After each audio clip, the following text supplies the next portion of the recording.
Basic rights like education, nutrition, and health are like luxuries for millions of girls across the globe even today.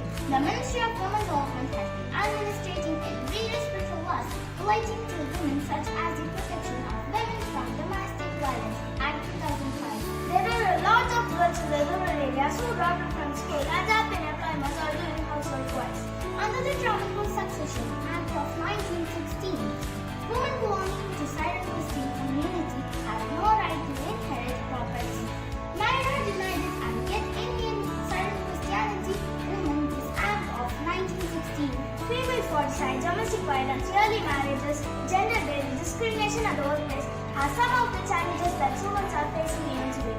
Act 1987, an act to prohibit the indecent representation of women through advertisement or publication, writing, pictures, figures, or in any manner.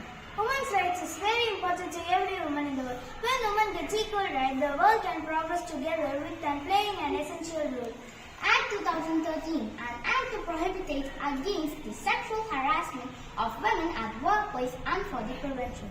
Thank you.